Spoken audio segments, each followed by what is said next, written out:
Olá, irmãos e irmãs de Jornada Terrena e Espiritual.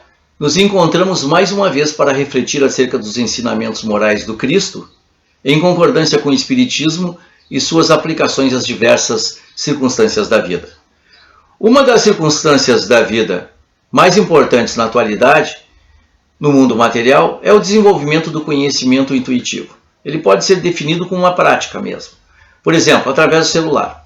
Se você utilizou um modelo deste ano, se lhe derem um mais moderno, intuitivamente você vai, ao operá-lo, reconhecer de imediato os controles e aplicativos novos desse dispositivo através da experiência anterior adquirida que culmina se transformando em sabedoria. Vamos ver como é isso na vida diária? Então, era outubro desse ano, há 7 meses em isolamento social, um dia eu levantei os olhos pela janela e dali onde eu estava era possível enxergar um ponto de embarque de táxi comum, um outro de desembarque de táxi por aplicativos, uma lotérica com serviço de xerox e uma pequena agência bancária.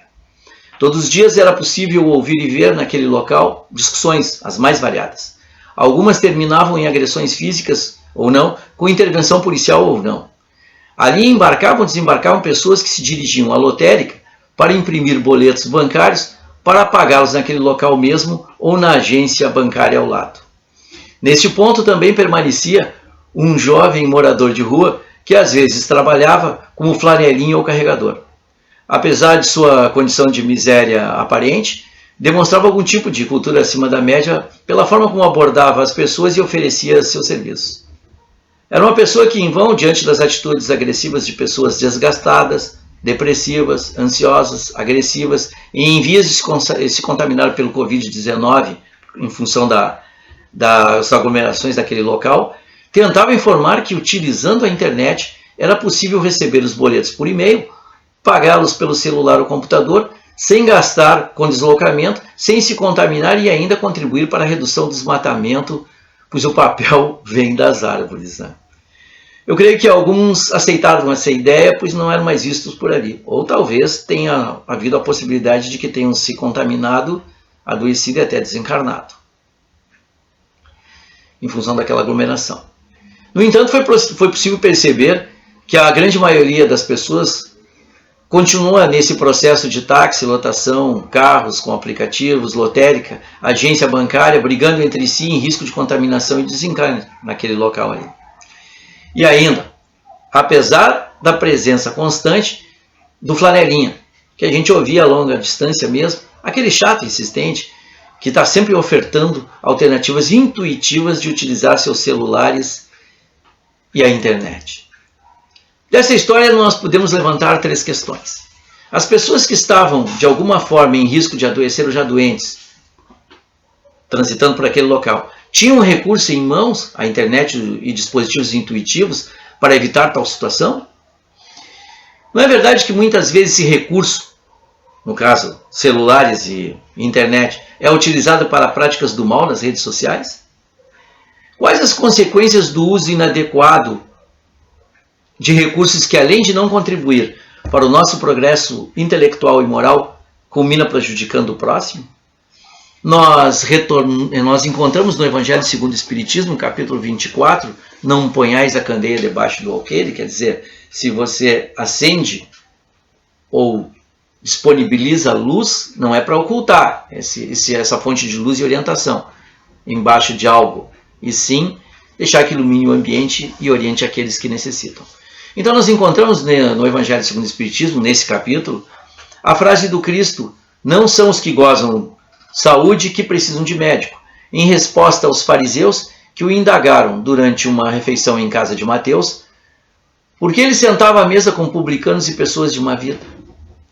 Ou seja, o grande psicólogo e médico das almas estava informando: não são os que gozam saúde que precisam de médicos, que aqueles que haviam utilizado mal o livre-arbítrio e a inteligência na distinção do bem e do mal e praticado este último contra si e o próximo, eram doentes, sofredores e necessitavam dele, o Cristo, o recurso medicamentoso que o Criador lhes deu para as suas redenções.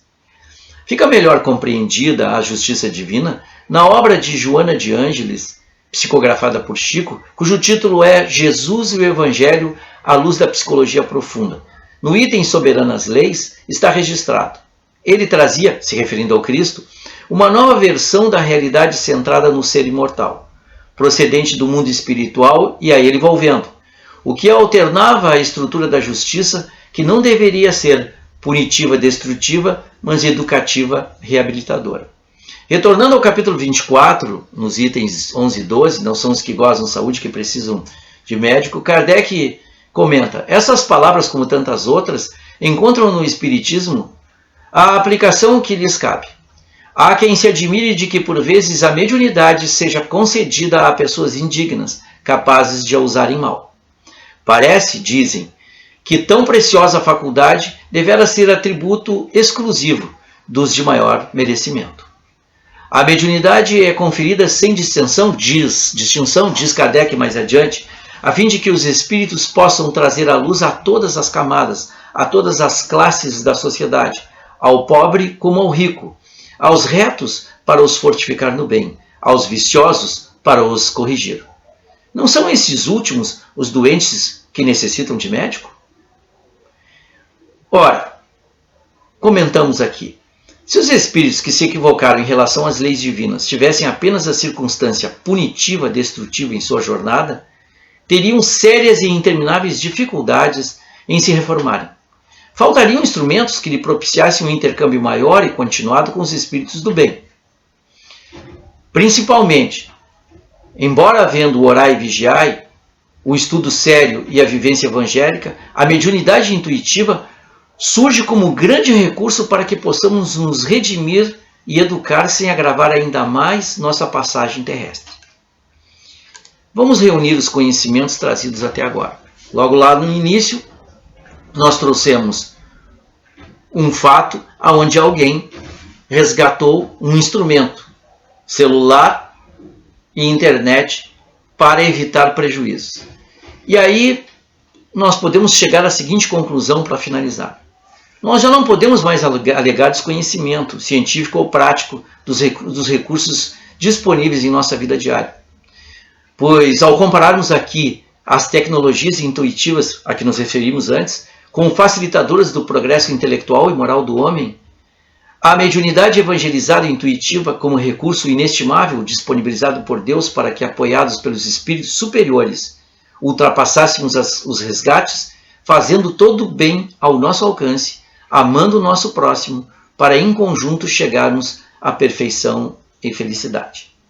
E assim, meus irmãos, nós verificamos que existe esse único e exclusivo caminho para que nós possamos chegar à redenção e efetivamente sermos também um dos instrumentos de alcance ou intercâmbio do bem junto àqueles que sofrem, choram, aflitos, sofredores das mais variadas doenças físicas, espirituais e psicológicas, que é a caridade. Muito obrigado pela oportunidade.